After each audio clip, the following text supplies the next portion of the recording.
በ3 ዓመት ተኩል ውስጥ ስለ ይሁዳ ሌላ ነገር አውሮ ብትባሉ ምንም አታወሩ። ሰውየው ገንዘብ ይወዳል፣ ሌባ ነው። እቺ መራራ ስር ግን በ10 ሳንቲም ስርቆት ከኮሮጆ በምትሰረቅ ትንንሽ ሳንቲሞች ስርቆት የተጀመረች እቺ 1 ሳንቲም ስርቆት ግን አድጋ ኢየሱስን ነሸጠችው። አንድ ናት። አይመስልም አሁን እኔ እኮ በጣም ብዙ በጎ ነገር ችግሬ ምንድነው? ሐሜት አልችልም። እስኮ ብቻውን እኮ አደጋ ነው። ቤት ለልጆቼ እና ለሚስቴ ይሄን ክፍል ነገርኳቸውና በጣም ገረመኝ። የኛ አንዲት ነገር ምንድናት? ቤት ውስጥ ነው መቼም እኔ በጣም ቤት ውስጥ ፓስተር ለመሆን ሞክራለሁ። ምንድናት የኛ አንድ ነገር?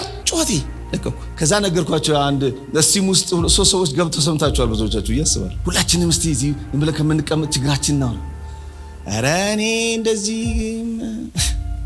የመንግስት ገንዘብ ነው ብቻ እመላለሁ አይነት ይላል አንዱ ደግሞ እኔ ችግሬ ከትዳሬ ውጪ ሄዳለሁ ያንተስ ሲሉት ኧረ እኔ የሰማሁት መደበቅ አልችልም አውራ ነው የሚለኝ ከዚህ እስከወጣ ቸኩያለሁ ሁሉ ለማውራት የናንተን አላቸው። እዚህ ስም ውስጥ ቆልፈ ትገለዋለህ እንጂ ይሄን ሰውዬ እንዴት ትለቀዋለህ እንደሚ ከዛ በኋላ እኮ ትዳር አይኖርህ ስራ አይኖርህ ምንም አይኖርህም እኮ ይሄ ሰውዬ ከወጣ ከስቲም አንድ ችግር ነው ያለብኝ አለ። እሱ አንድ ችግር ግን ሐሜት ናት አለ። እሱ አንድ ችግር ግን የሰው ትዳር ታፈርሳለች። እሱ አንድ ችግር ግን ቢዝነስ ትበትናለች። እሱ አንድ ችግር ግን ሰውየውን አውርዳ አንድ ጊዜ ቁጥር ብቻ ይሆናል። ምንድነው የኔ ችግር? ምንድነው እህቴ አንቺ ችግር? ምንድነው ወንድሜ አንተ ችግር? ምንድናት አንድ ቶሎ መፍትሄ ሊበጅላት የሚገባ ነገር ምንድነው? እንደ ሙሴ በኋላ ወይ እንደ ኤሳው በአንጻፊ እንዳለው ኤሳው በብርቱ ቢፈልገው እንኳን አላገኘው። አንድ ችግር አለበት። ምንድነው? ሆዱ። በዛ ምክንያት ብኩርናውን ጣለ። በኋላ በብርቱ ቢፈልገው እንኳን መልሶ ማግኘት አልቻለም። አሁን ምንድነው ጸሐፊዎቹ እየነገሩን? ይህ አንድ ነገር ቶሎ መፍትሄ ካልተበጀለት ነገ የሚያመጣው አንድ ነገር አለ። ጉዳዩ አንድ ነው፣ ጣጣው ግን ብዙ ነው። ችግሩ አንድ ነው፣ ይዞብን የሚመጣው ዳፋው ግን ብዙ ነው።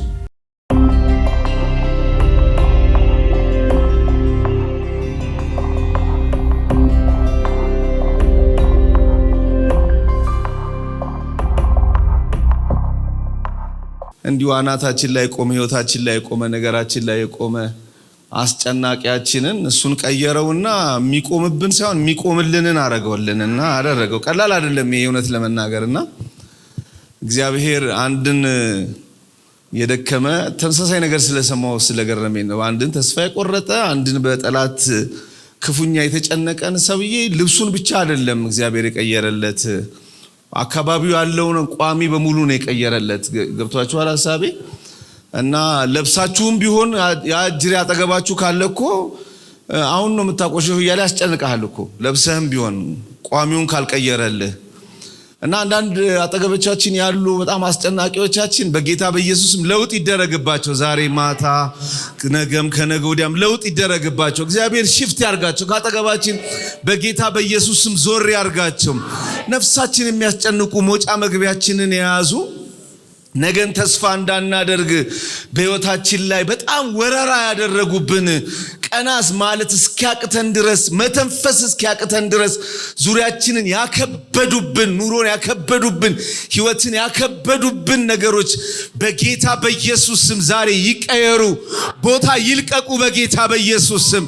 ሌላ ተስፋ በሚሰጡ በጎነትን በሚያወሩ ደግነትን በሚናገሩ በጌታ በኢየሱስ ስም ይተኩልን።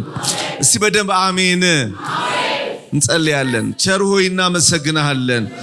አንተ ሁሉ ጊዜ ከህዝብ ጋር ስላለ ለዘላለም ስም ይባረክ። እማትተውነ ዝም ብለህ የምትራራ ማትተው አምላክ ነህ። ለዘላለም ስም የተባረከ ይሆን። እኔም ለራሴም ለዚህም ህዝብ ለምንሃለሁ። ቸር እግዚአብሔር ሆይ ዛሬም በመጨረሻው እግዚአብሔር አምላካችን ሆይ ባለቀልኝ ህይወት ውስጥ ላለን ሰዎች ዛሬ ነገራችንን በመቀየር ልብሳችንንም አድራሻችንንም እግዚአብሔር ሆይ ውሎአችንንም አካባቢያችንንም በመቀየር በጌታ በኢየሱስ ስም ተገለጥበት። እንወድሃለን። የከፈትነውን ቃል ለበረከት አርግልን በኢየሱስ ስም አሜን። ከሰዓትም ፕሮግራም አላችሁ ግን ቶሎ ብያጭን ነገር ነግሬያችሁ ነው የምንለያየው። ሉቃስ ወንጌል ምዕራፍ 18 ላይ ያለን ከቁጥር 18 ጀምሮ ያለን ሐሳብ አነብና ከዛ እሱ ላይ ትንሽ እናወራለን። እንደዚህ ይላል። በጌታ በኢየሱስ ማነበዋለሁ። ከአይሁድ አለቆች አንዱ ቸር መምህር ሆይ የዘላለምን ሕይወት ለመውረስ ምን ላድርግ ሲል ጠየቀው። ኢየሱስም እንዲህ ሲል መለሰለት፣ ስለምን ቸር ትለኛለህ? ከአንዱ ከእግዚአብሔር በቀር ቸር ማንም የለም። አታመንዝር፣ አትግደል፣ አትስረቅ፣ በሐሰት አትመስክር፣ አባትና እናትህን አክብር የሚለውን ትእዛዝ ታውቃለህ። ሰውየውም እነዚህንማ ከልጅነቴ ጀምሮ ጠብቄአለሁ አለው። ኢየሱስም ይህን በሰማ ጊዜ እንግዲያውስ አንድ ነገር ይቀርሃል፣ ያለህን ሁሉ ሽጠህ ለድሆች ስጥ፣ በሰማይ መዝገብ ይኖርሃል፣ ከዚያ መጥተህ ተከተለኝ አለው። ሰውየው ግን ይህን ሲሰማ ብዙ ሀብት ስለነበረው በጣም አዘነ። የድሮው 56ቱ አንዲት ነገር ቀርታለች ይላል። እዚህ ላይ አንድ ነገር በሚል ርዕስ ነው ዛሬ እንድንናገር የፈለኩት። በጣም የሚገርም ሰውዬ ነው። ሉቃስ 18 በጣም በሚያስገርም ሁኔታ ከላይ ጀምሮ ስለ አንዲት ሴት ፍትህ ስለተጓደለባት ሴት እየነገረን ነው የሚመጣው እና መጨረሻ ላይ የሷን ምሳሌ ጌታ አነሳና በእውነት ፊቱን ለሚፈልጉ ለነሱ ይፈርድላቸዋል። እንደዚህ አቅመ ደካማ ሴት ፍትህ ያጣችን ሴት ያመጣና ለሷ እግዚአብሔር ዳኛ ነው ብሎ ይለናል። ከዛ ወረድ ይልና እንደገና የሁለት ሰዎችን ጸሎት ምሳሌ አድርጎ ይነግረናል። ሁለቱ ሰዎች አንዱ ቀራጭ ነው፣ አንዱ ደግሞ በጣም ራሱን እንደ ጻድቅ ሃይማኖተኛ የሚቆጠር ሰው ነው። ከዛ የሁለቱን ጸሎት ያስቀምጥና ይሄኛው ሰውዬ ጽድቁን እየቆጠረ እንግዲህ አንተ ታውቃለህ ምን ያህል አስራት እንደምሰጥ ምን ያህል እንደምጾም ምናምን ብሎ አለው ይላል። ይሄኛው ግን ቀና ብሎ ማየት እንኳን እየፈራ ደረቱን እየደቃ ኃጢአተኛ ነኝ አለ። ከሁለቱ ማንን ተቀበለ ጌታ ሲል ይሄንን የወደቀ የደቀቀ አቅም ያጣ ቀና ማለት ላልቻለ ሰው እግዚአብሔር ምሕረት አደረገለት ይላል። ከዛ ወረድ ይልና ደግሞ ምንድነው 18 አይደል? ምንድነው የሚያደርገው? ሕፃናት ወደ እርሱ ሲመጡ ሲከለክሏቸው እንደገና ሲገስጻቸው ትመለከት። ተው ሕፃናትን ወደ እኔ እንዲመጡ አትከልክሏቸው፣ የእግዚአብሔር መንግስት እንደዚህ ላሉት ናት ብሎ አሁንም እየተከለከሉ እየተገፉ ያሉትን ለነሱ ነፃነት ሲሰጣቸው እንመለከታለን። እግዚአብሔር የተባረከ ይሁን። ፓስተርም እንደነገረን እግዚአብሔር ዛሬም ነገም ሁሉ ጊዜም ከተጠቃ ፍትህ ከተጓደለበት ላይ አንገቱን ካቀረቀረ ነገር ከከፋው ከባሰበት እንዳይገባም እንዳይወጣም ከሚከለከል ሰው ጎን መቆም መርዳት የእግዚአብሔር ባህሪ ነው። አረ በደንብ አሜን። እና በደንብ የሚናገረው ይሄን እየነገራቸው የመጣው ይሄንን ነው። እና ምንድነው ያረጋ ያለው? እዛች ጋር ያለች ሴት በጣም ግፍ እየደረሰባት ላለች ሴት እግዚአብሔር ፈጥኖ ይፈርዳል በሚል ይመጣል። እንደገና ደግሞ ይመጣና እዚህ ጋር አንድ አንገቱን ያቀረቀረውን ሰውዬ ምሕረት አድርጌለታለሁ ይላል። እዚህ ጋር ወደሱ እንዳይመጡ እየተከለከሉ ላሉ ሕፃናት እንደገና በር ሲሆናቸውና እንዲመጡ ሲፈቅድላቸው ያውም በእነሱ ላይ ደግሞ ተንተርሶ የእግዚአብሔር መንግስት እንደዚህ ላሉት ናት ለሕፃናቶቹ ምናምን ብሎ ሲነግራቸው እንመለከታለን። እና በቃ ይሄ ዓለም የገፋው ይሄ ዓለም አልቀበል ያለው ይሄ ዓለም የሚያስቸግረው ህዝብ ሰማይ ለዚህ ሰው ለነዚህ አይነት ሰዎች ሰማይ ክፍት ነው። ሰማይ ለነዚህ ሰዎች እድል አለው ያለ ያወራ ያለ ነው ይሄ ሰውዬ የመጣው። ይሄም ሰውዬ አንድ በራሱ የሚተማመን ሰው ነው። ደግሞ ከነዚህ በተቃረነ መንገድ ያለ ሰው ነው ይሄ ወደዚህ የመጣውና ሞድለት ነገር አለ። የእውነት ለመናገር ሰውዬው ብዙ ሰዎች ወደ ጌታ ኢየሱስ ክርስቶስ መጥተው ልጄን አድንልኝ፣ ምራቴን አድንልኝ፣ ሚስቴን አድንልኝ፣ ከለምጽ አድነኝ፣ ከደሜ ምንጭ ምናምን ብለው ሲጠይቁት እናውቃለን። ይሄ ሰውዬ ግን ኒቆዲሞስ እንኳን ወደ ኢየሱስ ሲመጣ አይታችኋል። ትልቁ መምህር ሲመጣ አንተ ከሰማይ ተልከ እንደመጣ ታስታውቃለህ፣ የምታረገው ነገር ከሰማይ የመጣ መልእክተኛ እንደሆንክ ታስታውቃለህ ነው ያለው። ጌታ ነው ወደ ዘላለም ሕይወት እንዲመጣ የዳግም መወለድን እውነት እየነገረው ወደዚህ ሊያመጣው የሞከረው። ይሄ ሰውዬ ግን ሲመጣ በጣም የሚገርማችሁ ፈውሰኝ፣ አድነኝ፣ አብላኝ፣ አጠጣኝ አይደለም የዘላለም ሕይወት እፈልጋለሁ ብሎ ነው የመጣው። አስገራሚ ነው የሆነን ለመናገር። በዛ ወቅት ላይ ገብተኸኛል ነው ኢየሱስ። ገብተኸኛል፣ አውቄሃለሁ፣ ተረድቼሃለሁ፣ ማን መሆንን አውቄሃለሁ። አሁን አንተ ጋር ስመጣ ስለ ካሽ አይደለም፣ ስለ ጤና አይደለም፣ ስለሆነ ነገር አይደለም የመጣሁት ለዘላለም ሕይወት ነው። ይሄ በጣም አስገራሚ ነገር ነው በወቅቱ የሆነት ለመናገር። ኒቆዲሞስ እንኳን መጥቶ ብያቸዋለሁ ይሄን ጥያቄ መጠየቅ አልቻለም። ይሄ ሰውዬ ግን ሲመጣ የዘላለም ሕይወት ስለመውረስ ፈልጋል። አንድ ሲጠራው ደግሞ ምንድን ነው ቸር መምህር ብሎ ሲለው ለምን ቸር ትለኛል ማለት አሁን ለምን ቸር ትለኛለህ? እሱ ብቻ ነው ቸር ሲል እሱ ብቻ ነው ማለት ምን ማለት ነው? እኛ የሥላሴ አማን ነን አይደል? ራሱ ኢየሱስ ቸር አይደል እንዴ? ነው እኮ ምንድነው ጌታ እያለ ያለው የሚለውን እኮ እናየዋለን ጊዜ ካለን። ግን ቸር መምህር፣ ቸር ደግ ምትሰጥ ብሎ ነው የጀመረው። የዘላለም ሕይወት እፈልጋለሁ ብሎ ነው የጠየቀው። እኔ ዛሬ ባርኮት አለኝ እዚህ ላይ የገባንና የተረዳ ነው ነገር እዚህ አልወርድ ብሎን የገባውና ኑሮ ገቢውና ኗሪው ያልተመጣጠነ ሕይወት ውስጥ እንደዚህ ምትተተተተ ቃላቶቻችን፣ ወሬዎቻችን፣ ጸሎቶቻችን፣ ንግግሮቻችን የውበታቸው የድምቀታቸው ትልቅነት የኑሮ ኮሳሳነት በጌታ በኢየሱስ ስም ፈውስ ያገኛሉ ብዬ ተስፋ አደርጋለሁ፣ አምናለሁ እግዚአብሔር። እና ጌታም እንደዚህ አለው ከአንዱ ከእግዚአብሔር ቸር የለም ካለ በኋላ አታመንዝር፣ አትግደል፣ አትስረቅ እንደተባለ ሰምተሃል አለው። ትእዛዙን ታውቃለህ ሲለው ሰውየው እንግዲህ ከላይ ያነበብነውን አይታችኋል። ሰውየው በድፍረት ይህንንማ ከልጅነት ጀምሮ አድርጌዋለሁ ከላይ በቃ እንዴት ያኛውን ሰውየው ምሳሌ አይታችሁ እዚህ ጋር ስትመጡ ያ አንገቱን ደፍቶ ኃጢአተኛ ነኝ ምናምን እያለ የሚደቃውን ሰውዬ ጌታ ምሳሌ አንስቶ ነግሮ ዞር ሲል እዚህ ጋር ደግሞ በጣም ደረቱን የነፋ ይህን ከልጅነት ጀምሮ አድርጌያለሁ የሚል ሰውዬ ደግሞ መጣ። እዚህ ጋር ሁሉ ነገር አድርጌያለሁ፣ ሁሉን ነገር ነው የፈጸምኩት አለው።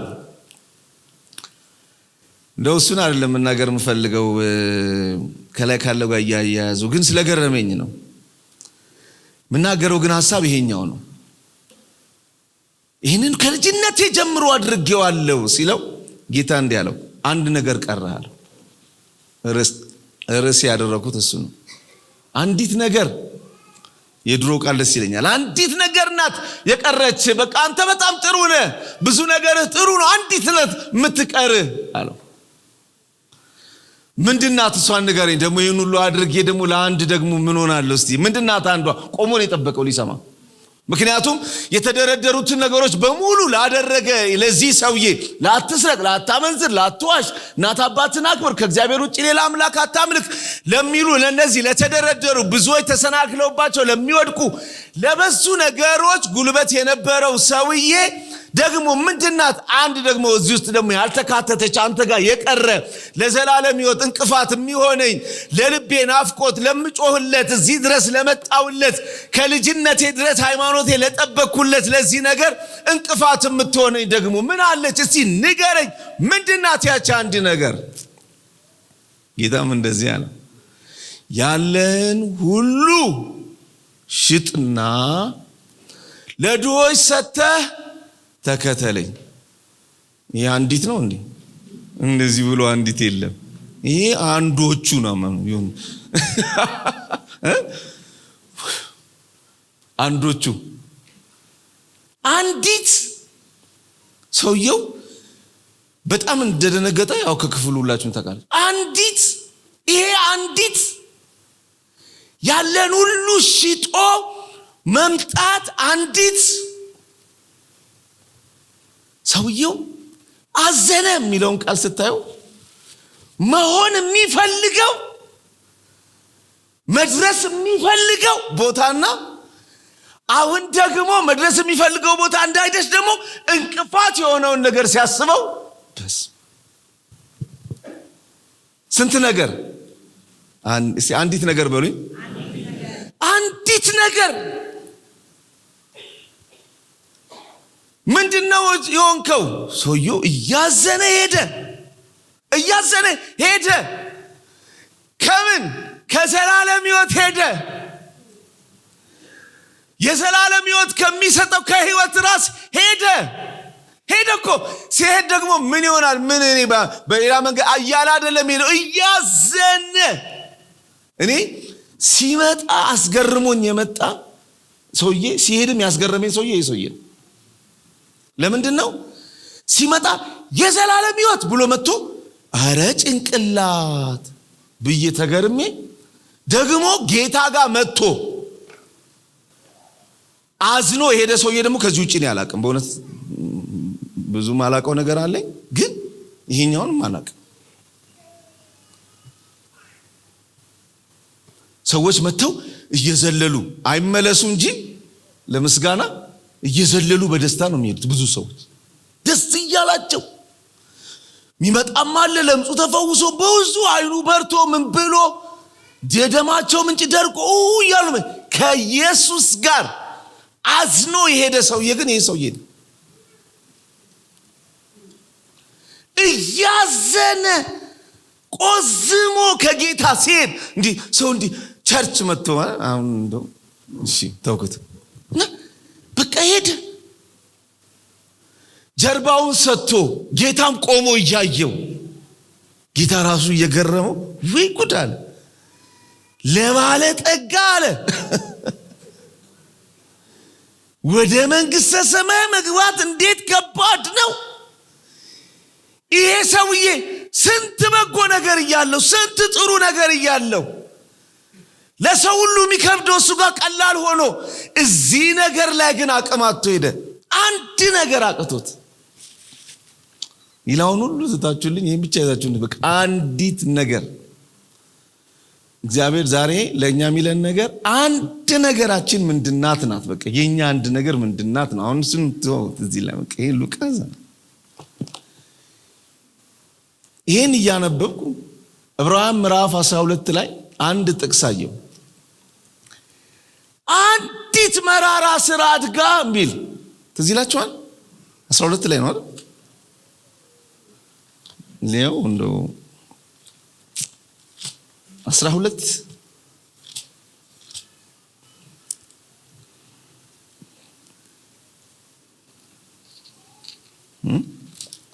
እሺ ጎሽ ከናንተ አለ 12 ላይ ከእናንተ ማንም የእግዚአብሔር ጸጋ እንዳይጎልበት ደግሞ መራራ ስር በቅሎ ችግሩ እንዳያስከትልና ብዙዎችን እንዳይበክል ተጠንቀቁ። ለአንድ ጊዜ መብል ሲል ብኩርናውን እንደሸጠ እንደ ኤሳው ማንም ሴሰኛ ወይም እግዚአብሔርን የማያከብር ሆኖ እንዳይገኝ ተጠንቀቁ። ከናንተ የእግዚአብሔር ጸጋ እንዳይጎል መራራ ስር በቅሎ 56ም እንደሚለው አንዲት መራራ ስር በቅላ ምን እንዳትሆኑ ጸጋ እንዳይጎላችሁ። ኤሳው እንደጎደለ ኤሳው ከብኩርና እንደጎደለ ከበረከት እንደጎደለ ከህይወት እንደጎደለ ከጥሪው እንደጎደለ ብኩርና እኮ ማለት እኮ ወገኖቼ በጣም ከባድ እኮ ነው። ጌታ ኢየሱስ እኮ በኩር ተብሏል እኮ ጌታ የተጠራበት ስም እኮ ነው። ብኩርናን ማጣት እኮ ማለት የአብርሃም የይስሐቅ የያዕቆብ አምላክ በሚባልበት በዚህ ጥሪ ውስጥ ፓትርያርክ ጥሪ ውስጥ አለመግባት እኮ ነው። ይሄ እኮ ትልቅ መጉደል ነው። በምንድነው የሚለው የዕብራውያን ጻፊ? በአንዲት መራራ ስር። ይሄ ሰውዬ አንድ መራራ ስር አለው ውስጡ። ምን? ገንዘብ መውደድ፣ የገንዘብ ፍቅር። አንድ መራራ ስር ሳታውቀው ህይወት ውስጥ አድጓል። አታመንዝርን ገድሎ፣ አትስረቅን ገድሎ፣ አትዋሽን ገድሎ ብዙ ነገርን ከህይወት ውስጥ አርቆ አንድ መራራ ስር ግን ከሚናፍቀውና ከሚጓጓለት የዘላለም ህይወት ልትለየው መጣለች። በጣም የሚገርማችሁ ነገር ይሄ መራራ ስር ምን ያህል ህይወት ውስጥ እንዳደገ የምታውቁት የሚያውቀውን እውነት ምንድነው ያለው ጌታ? ያለህን ስጥና ተከተለኝ በሰማይ መዝገብ ታገኛለህ አለው። ሰውየው ያዘነ ሄደ ይላል። ምን ማለት ነው? ሲጀምር ምን ብሎ ነበር የጀመረው ስብከቱን? ወይ ደግሞ ወደ ጌታ ሲመጣ ቸር መምህር ብሎ ነው የጀመረው። አሃ አንተ ቸርነት የገባ ሰው ነህ ማለት ነው። እንግዲያውስ እስቲ ያለህን ደግሞ በቸርነት አካፍልና ና ሲለው እኔ መስበክ እንጂ መኖር ደስ አይለኝም ያለ ይመስላል። እኔ መስበክ እንጂ መኖር አልፈልግም ያለ ይመስላል። ቸር ነህ ብሎ ጀምሮ ቸር ከሆነ እግዚአብሔር የጠራው አምላክ ቸር ከሆነ ስጥና ና ሲለው አንተ ብለህ ነው? አንተ እኮ ቸር ነህ፣ ከምሰጠው በላይ ትሰጠኛለህ፣ ከማካፍለው በላይ ታካፍለኛለህ ማለት አይችልም። ቸር ነህ ማለት ስለ እግዚአብሔር ቸርነት ማውራት እንጂ ቸርነት የሚባለው መኖር ግን በፍጹም በሕይወቱ የማይሆንለት ሰው ነው።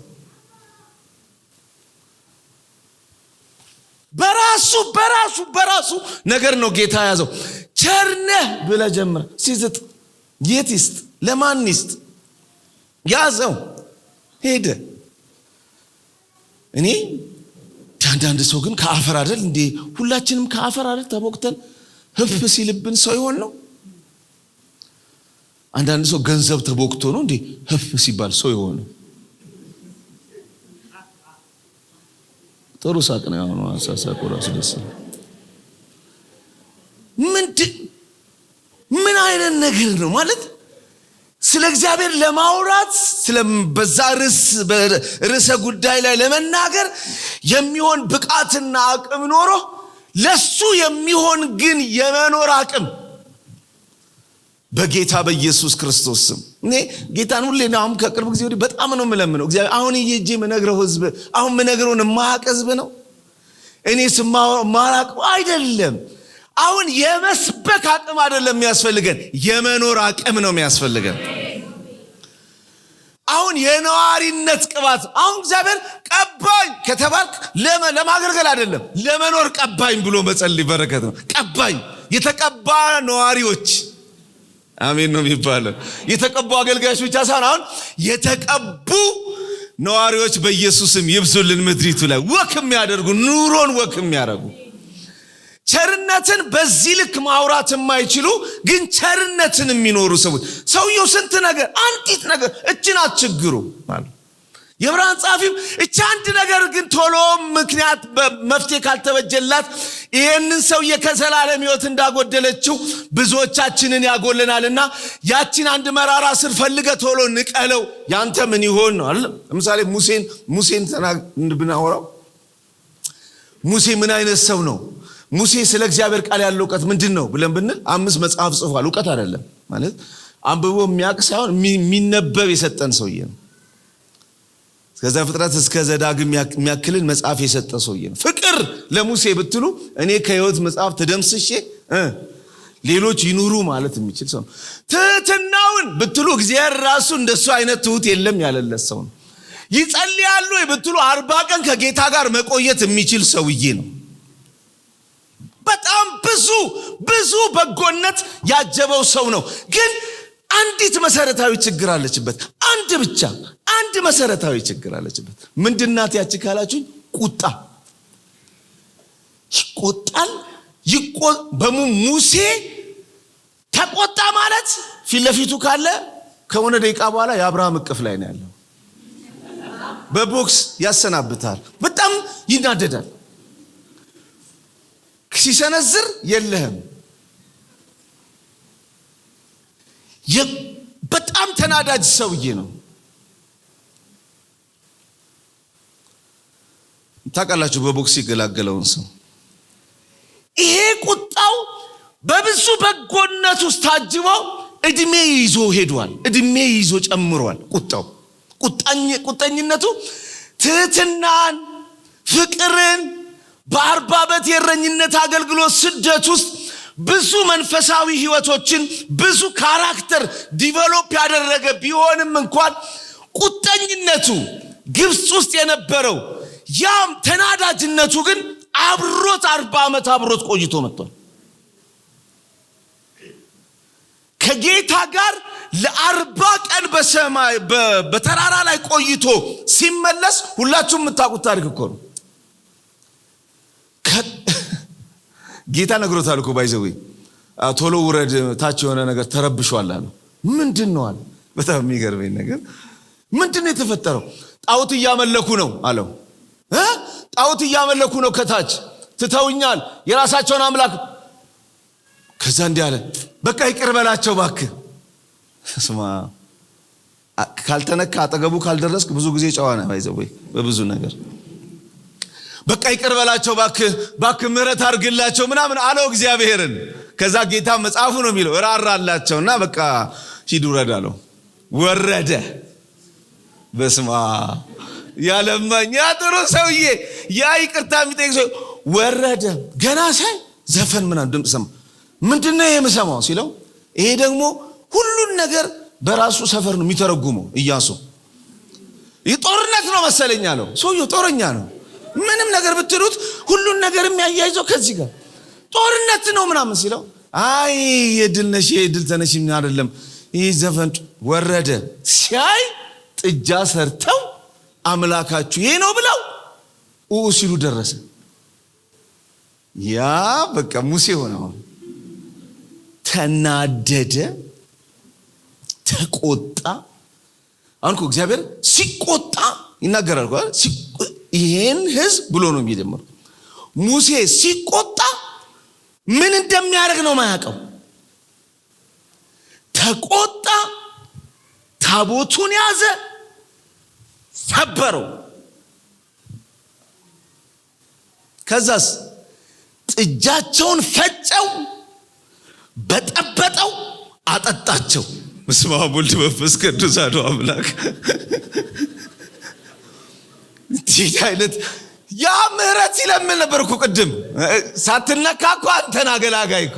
ኧረ እንደዚህ አታስብ፣ ኧረ እኔ እናንተ ሄደን እናናግረዋለን፣ ኧረ ችግር የለም ዲተረጋግ ያው አንተ ውጭ ሁን እኔ ላና አንተ በዚህ ቁጣ አትችልም ብለህ ገብተህ ስትወጣ ተደባድበህ ካራባት ተይዞ ራስ በብላ ስትወጣ ዋናው አንተ ሆነ ትወጣለህ። ዋናው በስማ ሲደርስ ሌላ ሰው ሆነ። ትዝ ይላችኋል አይደል? መጨረሻ ላይ እግዚአብሔር መቼም ታቦቱን ሰብረህ ጎሽ ምን አላለውም እኮ አወሩ 34 ላይ እግዚአብሔር ምን አለው? እና ራስ ቀርጸና በእጅ አለው።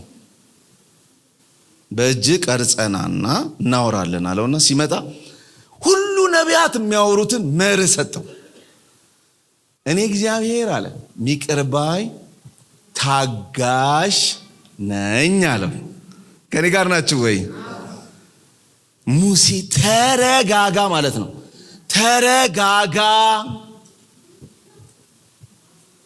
ከዛ በኋላ ከዚህ ከዘዳግም ዘጸአት 34 በኋላ ያቺ ታቦቱ እንዳተሰርቶ መጥቶ በታቦቱ ፊት እግዚአብሔር ተመላለሰ። እግዚአብሔር ምን አለ? ኃጢአተኛን እቀጣለሁ አለ። ኃጢአተኛን እተወዋለሁ ማለት አይደለም፣ ግን ታጋሽ ነኝ ደግሞም ይቅር ባይ ነኝ። አሁን ሙሴን ምንድነው የሚለው? ታገስ፣ የኔን ባህሪ ተካፈል፣ ትዕግስት ይኑር። አሁን ምኑ እንደሚቀጣና ምኑ ሳይሆን ታወት ምን አረገ?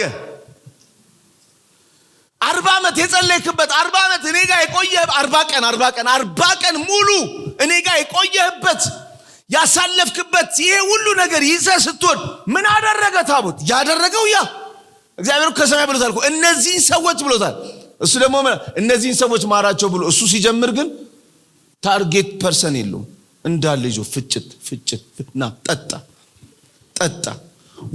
ያንተ ወርቅ ብረት ምናምን አሸዋ ቁጣው ንዴቱ ወደ ላይ ሲመጣ በቃ እንደዚህ። እኔ አንድ ሰው አውቃለሁ፣ የእናቴ ጓደኛ ነው እና እንደኔ የኔ ኩያ ሳይሆን የኔ ታናሽ በጣም ታናሽ የሆነ ልጅ አለው። እንደዚህ ቁጭ ብሎ ያወሩ በጣም ተናደዳባት። በትከርክ አርጎ ማንኪያው ሲወረው እዚህ ውስጥ ነው የወጋው። ይሄ እንትን ጥቁሩን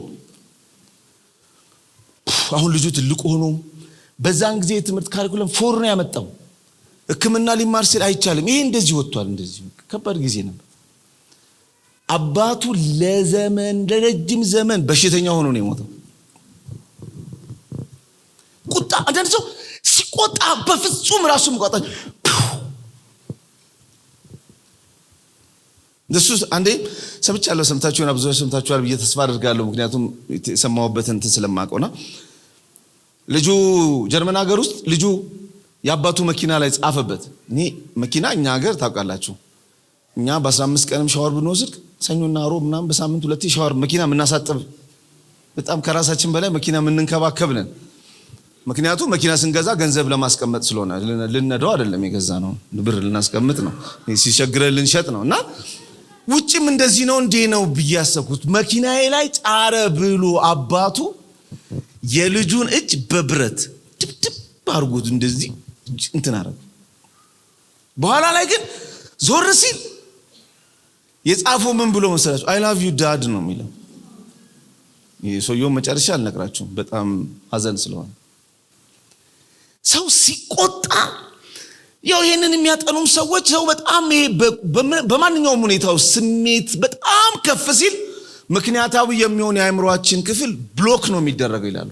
ማገናዘብ የሚባል ለነገሩ ለምንድነው ማረገው፣ እንዴት ነው ማረገው፣ ይሄን ባረግ ምንድነው የሚያመጣብኝ ብሎ የሚያገናዝበው ክፍላችን ሙሉ ለሙሉ ነው ዝግ የሚሆነው።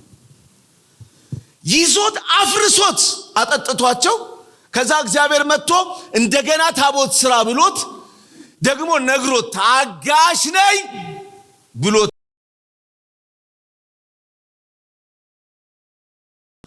ዋጣጣን ምናምን ብሎ ጮውበት። ያኔም ተናደደ። ይሄን ዝም ነው ወለድኩት አለ። እኔ ሲናደድ ይጠፋበታል። ቅድም እኮ ባካት ትግደላቸው እነሱን ከደምስሰኝ እንዳላለ ሁሉ በቃ ሲበሳጭ ሁሉ ነገር ነው የሚጠፋበት። ዛሬ የኛ አንድ ነገር በጌታ በኢየሱስም ተመዛ ከህይወታችን ውስጥ ትወጣለች። የሰው ትዳር ያበላሻል። አንድ ነገር ናት ሙሴ አንድ ነገሩ ግን እድሜ ጠገብናት። እሱ ህይወት ውስጥ በጣም ረጅም ጊዜ የከረመች ናት። በብዙ ደግነቶቹ መካከል የተቀመጠች ነቀርሳ ናት። በትህትናው፣ በፍቅሩ፣ በቃሉ ዕውቀቱ፣ በጸሎቱ፣ በደግነቱ፣ በብዙ በጎነቱ መሃል የገባች ሰንኮፍ የሆነች ናት። እቻ አንዱ ነገር አንድ ጊዜ በብዙ በጎነት ስንታጀብ አንዷን ድካማችንን ማሰብ ያቅታል። አንድ ጊዜ ደስ ይለናል አይደል? ፓስተር ኤርሚያስ በጣም እኮ ስታገለግል ደስ ይላል፣ ደስ ይላል፣ በቃ ደረትህን ነፍተህ። ግን አንድ ችግር ምንድናት? አንዳንድ ጊዜ እሷንም አንሰማትም። ሁለተኛ በሌሎቹ በጎ ነገሮች በሙሉ ትሸፈንና መከራ ትሆናለች። ግን እኔ ብዙ በጎነታችሁን ረስታችሁ እኔ አንቺን በብዙ ነገር ነው የምወድሽ። ጸሎትሽ ደስ ይለኛል፣ ስታገለጊ ደስ ይለኛል፣ ስታመልቂ እጃነሳስሽ ራሱ ይሄ እንዲህ የምታረጊው ሁሉ ነው ብሎ ብዙ ነገር ብሎ። ግን ችግርሽ ምንድነው? ሚስጥር አትቺ ሲባ እሱን ብቻ ሰምቶ ወደ ቤት መሄድ ብጽህነት ነው።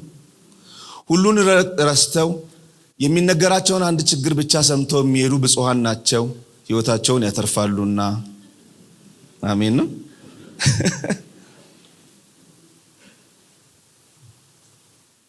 ከዛ ይዛን ቀን ይሄን ህዝብ ወለድኩት አለ። ጌታ ምንድነው አለው? ውሃ እያሉ ነው ሲለው፣ በቃ ሂድና ያንን ድንጋይ ተናገረው ውሃ ይሰጣቸዋል አለው። ነግሬያቸዋለሁ፣ ስትናደዱ የምታረጉትንም የምትሰሙትንም በትክክል አሰሙ። ብትሩን ይዞ ቀጥ ብሎ ሄደ። ምንድነው? ሂድና ተናገረው። ሄዶ ምን አደረገው ይላል?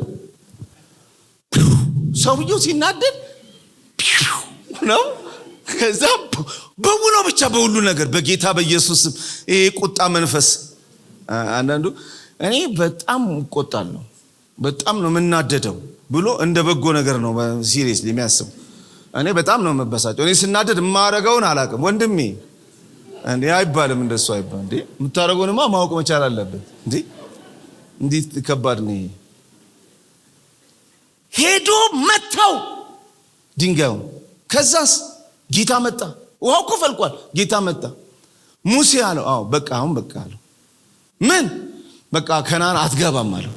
በኢየሱስ ስም በህይወቴ ውስጥ ማንበብ የማልችለው ክፍል ሙሴ ሄዶ ተራራ ላይ ሞት አልችልም፣ ማንበብ አልችልም፣ በቃ ይከብደኛል። ሙሴ ሂድና ሙት አለው ሲል ሄዶ ሞተ የሚለው ቃል ሁሉ ያሳዝነኛል። አንጀቴን ይበላኛል። ምን ያህል እንደፈለገው ለማወቅ ከፈለጋችሁ በብርቱ ለመነው። እባክህን ማረኝ። ለዚህ ነው ሁሉ መንገድ የመጣሁት። ይህ የልቤ ራብ ነው። የልጅነቴ ናፍቆት ነው። ጩኸቴ ነው። እባክህን ራራልኝ እባክህ። አይቻልም። ታገስኩ። ታጋሽ ነኝ አልኩ፣ ተዋልኩ። በአንድ ቦክስ 40 ዓመት ስትሄድ ያስተምርሃል አልኩ። ስታጠጣ ስደበላልቀው ግዴለህም ትዕግስተኛውን አልኩ። አልሰማም። እቺ መራራ ስራ አድጋ መጣ። አይቻልም። ምንድነው ችግሩ? ትናደዳለህ፣ ትቆጣለህ። ስትቆጣ ራስን አታውቅም፣ ትስታለህ። የሆነ ጊዜ እኮ ቤት ይበትናል እኮ፣ ትዳር ይበትናል፣ ስራ ይበትናል፣ አገልግሎት ያበላሻል። በጣም ብዙ በጎ ነገር ያላቸው ሰዎች በዚህ ጉዳይ ራሳቸውን ባለመግታት በጣም ብዙ ነገር እንደ ሀገርም እንደ ቤተክርስቲያን እንደ ቤተሰብ አበላሽተናል። የሙሴ አንድ ችግር ቁጣ ነው፣ ንዴት ነው፣ ብስጭት ነው። የዚህ ሰው አንድ ነገር ምንድነው? ገንዘብ መውደድ ነው። ይወዳል ገንዘብ። የገባውን እንኳን ለመኖር እስከማይችል ድረስ፣ የተረዳውን ቸርነህ መተርጎም እስከማይችል ድረስ አቃት። ዛሬ አንድ ነገር ለማለት ብቻ ነው የመጣሁት። ምንድናት የኛ አንዲት ነገር? በጌታ በኢየሱስ ስም የሰው አናት ላይ የሚንተከተክ በጣም ቁጣኛ የሚያደርግ ዝም ብሎ ያነሳ ግንፍል የሚያደርግ የሰው ህይወት እጅ ላይ እስክታጣ ልትደርስ ትችላለህ። የሰው አካል ጉዳት ልትጎዳ ትችላለህ። ቤተክርስቲያን ታምስ ብዙ ነገር እናበላሻል በዚህ ነገር ብቻ ምክንያት። ዛሬ ግን እግዚአብሔር በጌታ በኢየሱስ ይገላግለናል። በጣም በቃ የምስራች ነው። እዚህ ክፍል ውስጥ ያሉ በተለይ በእውነት ሉቃስ የሚያወራው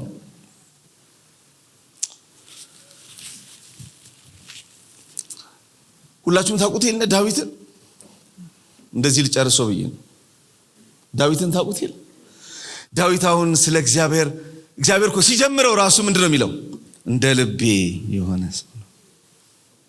የእግዚአብሔር የልብ ረፍት የሆነ ሰው እኮ ነው። ጌታ ይባረክ። እግዚአብሔር ራሱ አገኘሁት ያለ ሰው እኮ ነው። አንድ ሰው በቀደም ቸርች ፓስተር ነውና አሁን አንድ አገልጋይ እየፈለኩ ነው። ሁለት ይለኛል። ትንሽ እየቆየ አንድ የጻናት አንድ ይወጣት አንድ ወንድሜ እንዲህ እኮ አይደለም የሚባለው አልኩት። እንዲህ እኮ ለሰው ፈልጋለሁ አይባልም እኮ። ቸርች ውስጥ እኮ በማስታወቂያ ሰው አይመጣም። እግዚአብሔር ራሱ ሰው ያገኘው እኮ ፈልጎ ነው። በኋላ ያገኘው ሰውዬ አንተን ነው የሚያገኘው። አናትህን አግኝቶ ነው መከራን የምታስ ተንበርከክና ጌታ ወይ ፈልጋ አግኝተ ስጠኝ በለው። ሰው ስጠኝ። አይኖ ቸርች ውስጥ አገልጋይ የለም። አይኖ ያስቸግራል። አይኖ ግን እግዚአብሔር ሰው ካልሰጠ ይሆን? እግዚአብሔር ራሱ ፈልጎ ሲያገኘው ሰውየውን ደስ ብሎት ያለው ሰውዬ። ዳዊት ማመስገን ማምለክ ይችላል፣ መተንበይ ይችላል፣ ብዙ በጎ ነገር አለው። አንድ ችግር አለበት። ሴቶች ገላቸውን አይታጠቡ። እሱ አጠገብ ዳዊት አይችልም። የማንም ሚስት ብትሆን ጉዳዩ አይደለም። እሱ ማይችለው ነገር ቢኖር በቃ እሱ ድምጽ ሰምቶ የመኖር አቅም እንደ ዳዊት የለም። ለመግባት ለመውጣት በመለኮት የመመራት አቅም እንደ ዳዊት የለም። መታገስ፣ ጠላትን ታግሶ መሄድ። አሁን እሱ ቁጡ አይደለም። እዚህ ጋር አግኝቶት እንኳን ወግ ተገደለው ሲሉት አልገለም ነው የሚለው። በእግዚአብሔር እጁ ለቅን ያልነካው የሚል ሰው ነው። በጣም የሚገርም ህይወት አለው። ግን አንድ ችግር አለ፣ አይችልም። ግን እቺ አንድ ነገር ግን ምን ያህል ህይወቱን እንዳመሰች ስታየው ግን አንድ ነገር ፊደል ቁጥር ብቻ ናት። አንድ ቁጥር ብቻ ናት። የሆነት አንዳንድ ነገሮች በአንድ አይወከሉ። እቺ አንድ መዘዝ ወደ ቤቱ፣ አንድ ጉዳይ ወደ ቤቱ መዞ ያመጣው ወንድ ልጁን ገደለበት። በዚህ ምክንያት ወንድ ልጁ ሴት ልጁን ደፈረበት። በዚህ ምክንያት ሰውየው ከቤተ መንግስት ወጥቶ ተከናንቦ እያለቀሰ ተሰደደ። በዚህ ምክንያት የገዛ ቁባቶቹ በልጁ ተደፈረ። በዚህ ምክንያት ቤት ውስጥ ቀላል የማይባሉ ሰዎች ሬሳ ወጣ። በዚህ ምክንያት ያውም የገዛ ልጆቹ። ሀፍረት በቤቱ በዛ፣ ሐዘን በቤቱ በዛ። የማይወጣ ሰይፍ ቤት ውስጥ ይገለባበጣል። አንዴ ትዕማርን ያዋርዳል፣ አንዴ አቤሴሎምን አንጠልጥሎ ይገለዋል፣ አንዴ አምኖንን በወንድሙ ያስገድላል። በኢየሱስም ቤቱ የማይጠፋ እሳት ገባ። አንድ ችግር፣ አንድ ናት ችግሩ፣ አንድ ናት። ለዚህ ነው የዕብራውያን ጸሐፊ እቺ መራራ ስር፣ እቺ አንድ ነገር እንዳታድግ እድል አትስጧት፣ እንድታድግ እድል አትስጧት። በጊዜ ንቀሏት፣ በጊዜ አስወግዷት፣ በጊዜ መፍትሄ አብጁላት። ካለዚያስ ነገ ቤትህን፣ ኑሮህን፣ ገንዘብህን፣ ሀብትህን፣ ቢዝነስህን፣ ቸርችን፣ ሁሉን ነገር ትበትናለች። ስንት ነገር? አንድ ነገር።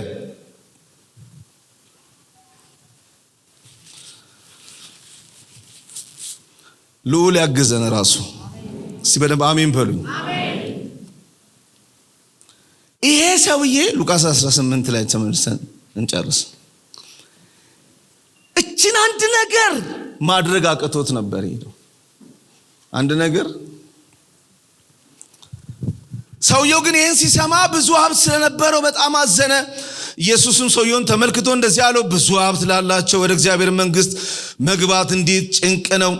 ሀብታም ወደ እግዚአብሔር መንግስት ከሚገባ ይልቅ ግመል በመርፌ ቀዳዳ ቢሾልክ ይቀላል አለው። ይህን የሰሙ ሰዎች ታዲያ ማን ይድናል አሉ። አሁን እንደዚህ አይደል የምንለው? አንኮ እንደሱ ነው እኮ። እንደዚህ ከሆነ ታዲያ ማን ነው የሚተርፈው? ሁላችንም አንዳንድ አይደለም 10 አለን ችግር። ከኔ ጋር ናችሁ? እኔ ይሄ እንደገባኝ ጌታ ምስክሬ ነው። ወክ እያረኩኝ የእግዚአብሔር መንፈስ በልቤችን አመጣት። መጽሐፉንም አላነበብኩትም። ሮጬ ቤት ገባውና ተንበረከኩኝ።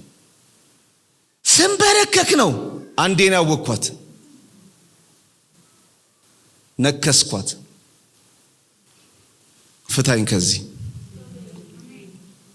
አድነኝ ከዚህ፣ ነገ እምባዬን እንዳያበዛ፣ ነገ መከራዬን እንዳያበዛ አድነኝ ከዚህ ያልኩት።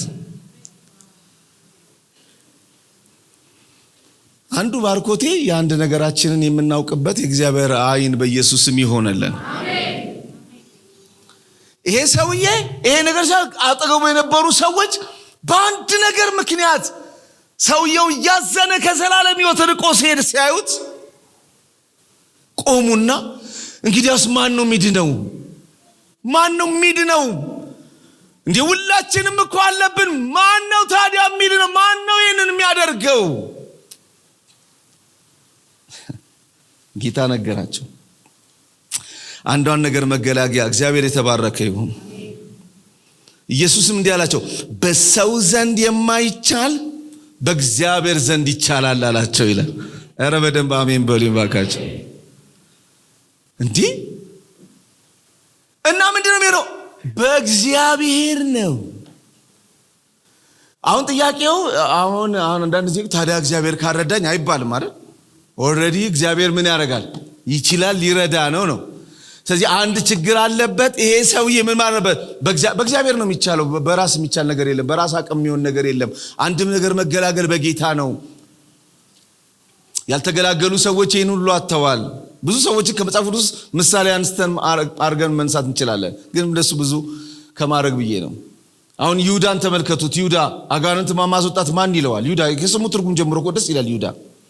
ይሁዳ ግን ችግሩ ምንድነው? ሌባ ነው። አንድ ችግር ነው ያለበት። አይገርምም? አንድ ችግር ነው። በ3 ዓመት ተኩል ውስጥ ስለ ይሁዳ ሌላ ነገር አውሮ ብትባሉ ምንም አታወሩ። ሰውየው ገንዘብ ይወዳል፣ ሌባ ነው። እቺ መራራ ስር ግን በ10 ሳንቲም ስርቆት፣ ከኮረጆ በምትሰረቅ ትንንሽ ሳንቲሞች ስርቆት የተጀመረች እቺ 1 ሳንቲም ስርቆት ግን አድጋ ኢየሱስን ነሸጠችው። አንድ ናት። አይመስልም አሁን እኔ እኮ በጣም ብዙ በጎ ነገር አለ። ችግሬ ምንድነው? ሐሜት አልችልም ሚል ሰው ቢገጥማችሁ እስኮ ብቻውን እኮ አደጋ ነው እኮ። ቤት ለልጆቼና ለሚስቴ ይሄን ክፍል ነገርኳቸውና በጣም ገረመኝ። የኛ አንዲት ነገር ምንድናት? ቤት ውስጥ ነው መቼም እኔ በጣም ቤት ውስጥ ፓስተር ለመሆን ሞክራለሁ። ምንድናት የኛ አንድ ነገር? ጮቴ ለቀኩ። ከዛ ነገርኳቸው። አንድ እስቲም ውስጥ 3 ሰዎች ገብተው ሰምታችኋል ብዙዎቻችሁ ያስባል። ሁላችንም እስቲ እዚህ ብለን ከምንቀመጥ ችግራችን እናውራ። ኧረ እኔ እንደዚህ የመንግስት ገንዘብ ነው ብቻ እበላለሁ አይነት ይላል አንዱ ደግሞ እኔ ችግሬ ከትዳሬ ውጪ ሄዳለሁ። ያንተስ ሲሉት ኧረ እኔ የሰማሁትን መደበቅ አልችልም አውራ ነው የሚለኝ። ከዚህ እስከወጣ ቸኩያለሁ ሁሉ ለማውራት የእናንተን አላቸው። እዚህ ስም ውስጥ ቆልፈህ ትገለዋለህ እንጂ ይህን ሰውዬ እንዴት ትለቀዋለህ ወንድሜ? ከዛ በኋላ እኮ ትዳር አይኖርህ፣ ስራ አይኖርህ፣ ምንም አይኖርህም እኮ ይህን ሰውዬ ከወጣ ከስቲም። አንድ ችግር ነው ያለብኝ አለ እሱ። አንድ ችግር ግን ሐሜት ናት አለ እሱ። አንድ ችግር ግን የሰው ትዳር ታፈርሳለች እሱ። አንድ ችግር ግን ቢዝነስ ትበትናለች እሱ። አንድ ችግር ግን ሰውየውን አውርዳ አንድ ጊዜ ቁጥር ብቻ ይሆናል። ምንድነው የኔ ችግር? ምንድነው እህቴ አንቺ ችግር? ምንድነው ወንድሜ አንተ ችግር? ምንድናት? አንድ ቶሎ መፍትሄ ሊበጅላት የሚገባ ነገር ምንድነው? እንደ ሙሴ በኋላ ወይ እንደ ኤሳው ዕብራውያን ጻፊ እንዳለው ኤሳው በብርቱ ቢፈልገው እንኳን አላገኘው። አንድ ችግር አለበት። ምንድነው? ሆዱ። በዛ ምክንያት ብኩርናውን ጣለ። በኋላ በብርቱ ቢፈልገው እንኳን መልሶ ማግኘት አልቻለም። አሁን ምንድነው ጸሐፊዎቹ እየነገሩን? ይህ አንድ ነገር ቶሎ መፍትሄ ካልተበጀለት ነገ የሚያመጣው አንድ ነገር አለ። ጉዳዩ አንድ ነው፣ ጣጣው ግን ብዙ ነው። ችግሩ አንድ ነው፣ ይዞብን የሚመጣው ዳፋው ግን ብዙ ነው። ዛሬ ቀን ሳለ ሲበደም አሜን የሚረዳ የእግዚአብሔር ጸጋ አብሮን ሳለ ሲበደም አሜን የእግዚአብሔር ትዕግስት ሳያልቅብን ቀን ሳይጨልምብን ነገር ሳይበላሽብን ቤታችን ተበትኖ ትዳራችን ጠፍቶ ቢዝነሳችን ጠፍቶ ነገር ሁሉ ባዶ ቀርቶ ሜዳ ላይ ብቻችንን ከመቅረታችን ቀን በፊት ዛሬ ችን አንድ ነገር መዞ የሚጥል አቅም ሲበደም አሜን ልብም መንፈስም ጉልበትም በኢየሱስም ይሆንልን። መጨረሻ ላይ ያለው ይሄን ነው። አይቻልም ኢየሱስም አላቸው እውነት እላችኋለሁ ለእግዚአብሔር መንግስት ብሎ ቤቱን ወይም ሚስቱን ወይም ወንድሞቹን ወይም ወላጆቹን ወይም ልጆቹን የተወ በዚህ ዘመን ብዙ እጥፍ በሚመጣው ዘመን የዘላለም ሕይወት የማይቀበል። ከሰው ፊት ያለችው ቃል ታስገርመኛለች። በእግዚአብሔር ሁሉ ይቻላል ሲለው ጴጥሮስ እንደዚህ አለ፣ እነሆ እኛ ሁሉን ጥለን ተከተልን። ማለት አንድ ነገር ያላደናቀፈን እኛ አለው አይደል? እንደሱ አይደል? እኛ ሁሉን ጥለን ተከተልን ምን ማለት ነው? እንደዛ ሰውዬ አንድ ነገር ያላደናቀፈን አንድ ነገር ያላጎደልን በተገለጠ እግዚአብሔር ጸጋ ሁሉን ያስችላል እግዚአብሔር ባልከው ሁሉን ችለን የተከተልን እኛ ምንድነው ትርፋችን? ሁሉን የተወለኛ ምንድነው ትርፋችን? ሰውየው እኮ ሄዷል። ሰውየው ሄዶ ነው ስብከቱ የቀጠለው። የሄደውን ሰውዬ እያዩ አንድ ነገር ያደናቀፈውን እያዩ አንድ ነገርም ላንተ አላስቀረንም፣ ሁሉን ነው ላንተ የሰጠነው፣ ሁሉ ነገራችንን ነው ላንተ የተውነው። ከላይ ግን በደንብ አድርጎ አስረው ነግሯቸዋል። ሁሉን የተዋችሁት በእርሱ ኃይል እንጂ በራሳችሁ አይደለም ብሏቸዋል። የሉቃስም ሙሉ መጽሐፍ ዋና ሐሳብ በራስ የሚቻል አይደለም በእግዚአብሔር ሁሉ ይቻላል ነው። እሺ በእርሱ ጸጋና አቅም ሁሉን የቻልነው እኛስ ሁሉን የተውን እኛስ ምንድነው ትርፋችን ሲሉ ምን አለ? በዚህ ምድር 100 እጥፍ ሄደ ሰውየው። እኔ እውነት ይህን ክፍል እያነበብኩ ብሮጥ ደስ ይለኝ ነበር ልጠራው። ሰውየው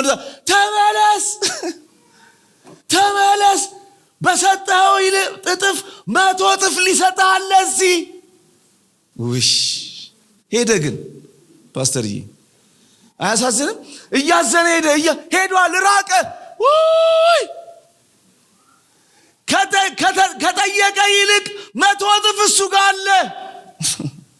ስጠኝ ካለ ይልቅ ሊሰጥ ያለው ብዙ ነው።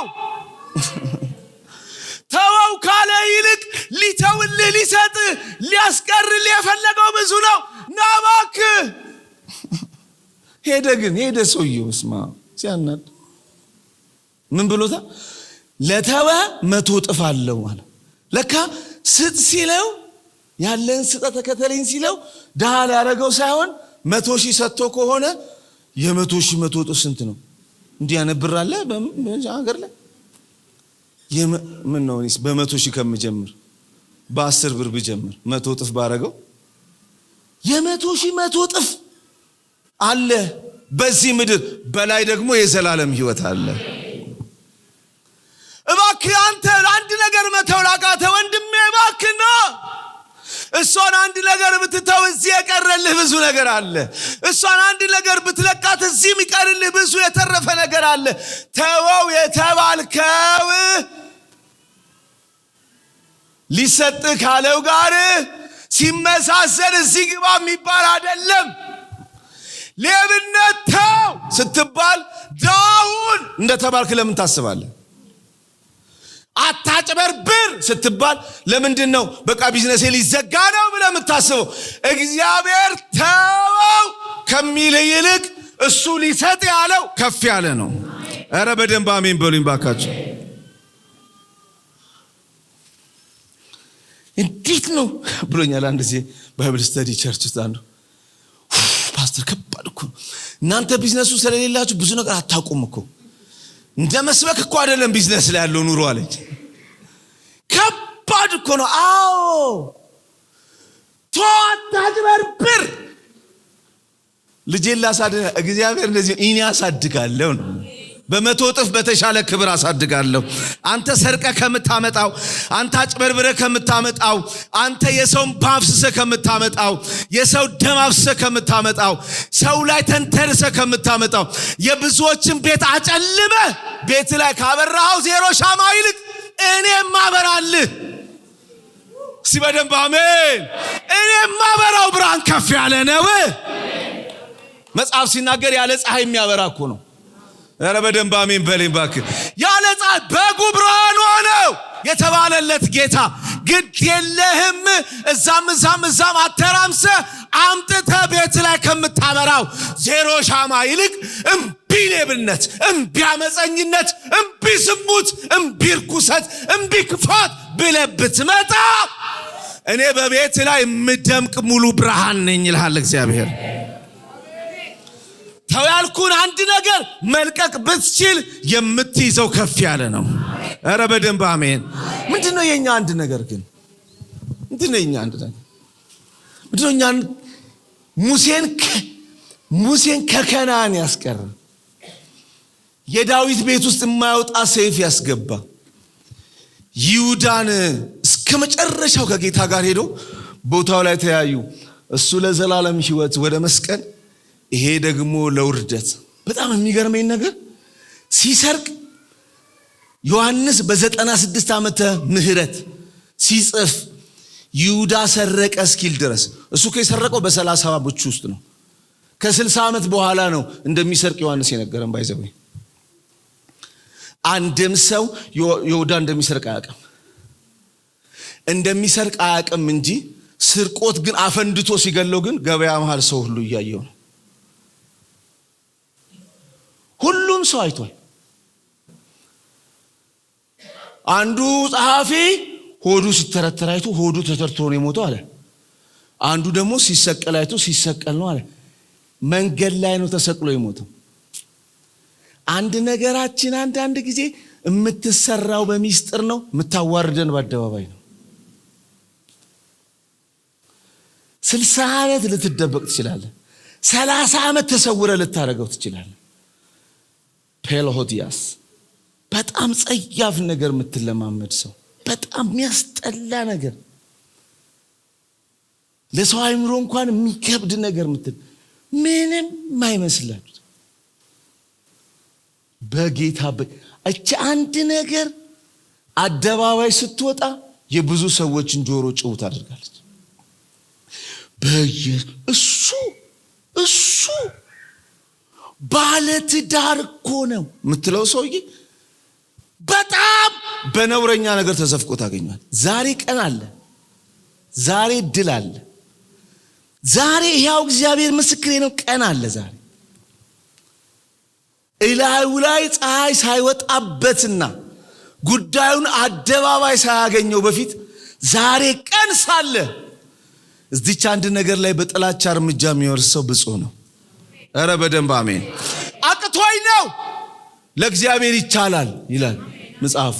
አሜን ነው የሚባለው። አይቻልም አሉ እኮ ሰዎቹ። አይቻልም፣ ይሄን ኑሮ አይቻልም፣ ያለ መስረቅ ቢዝነስ አይቻልም፣ ያለ ኮራፕሽን ስራ አይቻልም። መጽሐፉ ይቻላል በማን? በእግዚአብሔር። ኧረ በደንብ አሜን። በእግዚአብሔር ይቻላል። ኧረ አሜን። በጌታ በኢየሱስ ስም የጨለማ ኃይል የተሰበረ ይሆን። በኢየሱስ ስም የተሰበረ ይሆን። ክፉ የአመጽ ስራ በጨለማ በር ዘግተህ እኮ የምታደርገውን ነገር እኮ ሁላችሁም የምታውቁት አይደል? በጣም በቅርባን በጣም የምንወደው በጣም ብዙ ሰዎች መጽሐፍቱን ያነበብነው አንድ ፈረንጅ ፓስተር ሁላችን ለ8 ዓመት የሱን መጽሐፍ ግሬስ ያላነበበ ሰው አለ? የሱን መጽሐፍ 8 ዓመት ሙሉ በድንብቅ ውሽማ ይዞ ለ8 ዓመት ወንድሜ የቱንም ያህል ጊዜ ፍት ዛሬ ቀን ሳለ ቶሎ ካልተፋታ መዘዝ አለው። ይኸውልህ በጣም ጭቃ ውስጥ ገብቶ የወጣ ሰው ይታየኛል። እየሄደ ነው ግን የደረሰበት ቦታ ደረቅ ነው፣ ምንም ዝናብ የለም። እዛ ሰፈር ግን አሁን መኪና ስነዳ አንዳንድ ጊዜ ወደ ናዝሬት ወደ አዋሳ ስንነዳ በሰላም ፀሐይ ላይ እየነዳን ዝናብ የተመታ መኪና ያልፋል። እዚህ ጋር ዝናብ የለም መጥቷል ይዞት የሚከተለን ሰዎች አለ። በደናው ጊዜ ነገራችን አደባባይ እንዳይወጣ ዛሬ ቀን ሳለ አንዲቷን መራራ ስር መዞ መጣል ይሆንልን። ይቻላል ወይ? አዎ።